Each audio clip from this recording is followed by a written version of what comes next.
Milly Odhiambo, did you contribute on this motion? Proceed.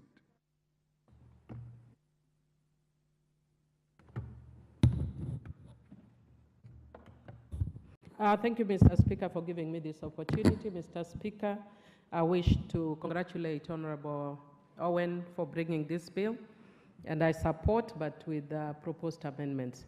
Mr. Speaker, the principal object of the bill is to amend the National Land Commission Act number 5 of 2012 to confer back to the National Land Commission the power to continue reviewing all grants or dispositions of public land to establish their propriety or legality since Section 14 of the Principal Act has since elapsed. Mr. Speaker, I want to agree with the members that it is indeed important that we ensure that the Commission is enabled to do the work that it did not complete. However, at the same time, we must go back to the legislative history and find out why there was a limitation. As a person who was involved in the making of the constitution of the country, I can tell you, if you look at the schedule, Mr. Speaker, virtually every law we provided for a timeline. And I sat in the select committee that was developing that law. And the essence was that we know that land is a very emotive issue, and especially on the issue of historical land injustices, that has created conflict. We have seen women displaced, we have seen old men displaced, we have seen children displaced, and whole communities displaced because of the emotive issue of land.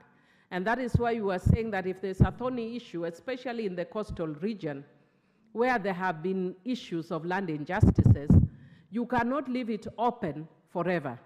Mr. Speaker, if you leave for the Land Commission the opportunity to let this matter go on and on without a time frame, then it will become another cash cow, Mr. Speaker.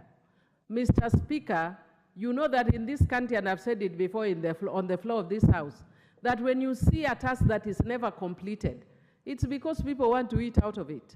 And therefore, it is important, and I'd want to encourage my brother, Honorable Owen Bayer, that do not just consider leaving it open, because then it will not be sorted. Every time you will ask about whether the issue of the historical land injustices have been sorted, you will be told we are working on it. And you are working on it because other people have their own interests. Some people will be interested in acquiring land that they have discovered. Others will be interested in selling land that they have no title to. Others will be, and you know how land in this country is. And that is why we provided a timeline. My suggestion would be that you actually go by the what was provided in the original bill, or rather in the original act, that you give it a timeline, even if it's not 5 years, maybe 10 years, maybe 15 years, but with a mandate to report back to Parliament and indicate to Parliament what has actually been done. What steps have they covered? How far have they gone? Because otherwise you'll just have this on and on and on. The other challenge that I have is a suggestion to actually remove the criteria, especially on the issue of historical land injustices. When you do that, you actually make it discretionary, and you know that in this country, we are not in love with the discretion. Anybody that is given discretion tends to abuse discretion. And that is why if you look at even earlier legislation on this House, we tend to tie hands. And that's why sometimes I disagree with the courts. For instance, in the case of a Sexual Offences Act, that we provided for minimums. And the reason we provided for minimums is that you would expect that a very sober and normal person, if you went before them and you told them that maybe a 60-year-old man has raped a 3-year-old, that they will jail them for life. But there are people who would then use the discretion to let that person go off on probation. And that is why we said as a Parliament on certain issues, you need to guide even the commission that is doing that. It is not taking away their independence. It's basically also empowering them with the tools so that they are not considered as misusing that discretion. So perhaps that is one of the things that you need to reconsider, even if it means you provide other standards, but provide those other standards that will guide them not to misuse or abuse. And unfortunately, I don't know why human beings, God gives us the opportunity to learn and we don't learn. If I remember, and sometimes Parliament is the most amazing. I'm just about to release my book. And I always tell people that the change of guard is one event away. In the last Parliament, you are here, we were the ones making faces at you. Now you are the ones sitting there as, what is your title, Deputy Whip or Deputy Whip? Yet while you are sitting there, you forget that circumstances change. It's just one event away. And sometimes that event is as sad as General Ogola dying in a crash. The family's tears has hardly dried, but somebody else has been sworn and is already doing his work. So in the same manner, when you are making laws, make laws for your good times and your bad times. Make a law that will work for you in season and out of season.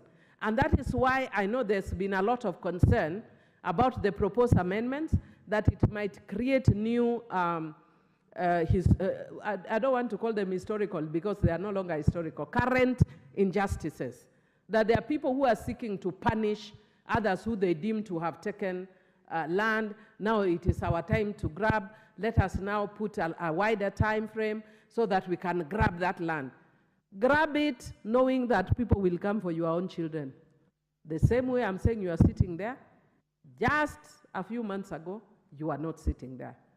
Why can't God just give us the grace and mercy to learn that circumstances change, learn to be fair, learn to play by the rules so that you don't put our children at a fix, but above all, so that we can also bring stability in this country. There are things that we have had a lot that has become like broken telephone. It's the way nowadays I hear people talking all the time about colonialism. We can't do this because we are colonized. By the time the colonialists left, I had not been born. So why am I blaming colonialists all my life? Yes, we were colonized, yes, but what are we doing about it? Get up and and change your lifestyles. We can't blame people all our lives. And I think as a country, we should be tired of hearing the issue of historical land injustices. And that's why we need a time frame, sort out those issues, and let us hear the concerns about Gen Zs who are giving us lectures as their parents. How do you deal with those ones? How do you deal with AI? How do we deal with other issues that are emerging that are faster than us? Instead of now, we are dealing with the historical land. There are things that are here in this house. My left ear is blocked. I don't know if it's because of things like that. For the last 3 days, my ear has been blocked. Perhaps it's because we are not moving forward. And we had actually started so wonderfully when we came up with the Constitution in 2010. We passed a plethora of laws that was forging the country forward. And my worry is we seem to be having a clawback. It reminds me of recently when we went for a women's forum in Rwanda. And we met this Caucasian woman who is in her mid-30s. And she was introduced to me and Senator Catherine Muma, and she burst out crying. And we didn't know what to do with her. And then we asked her, what's the problem? And she said, I am so frustrated.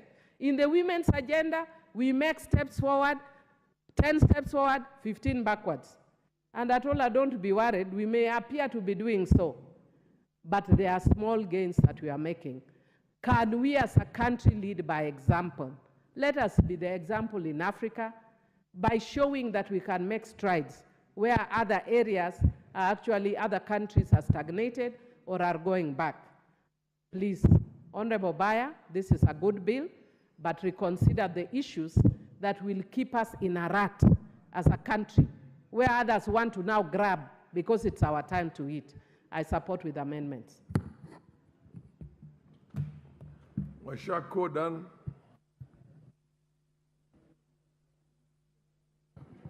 Asante Mheshimiwa Spika.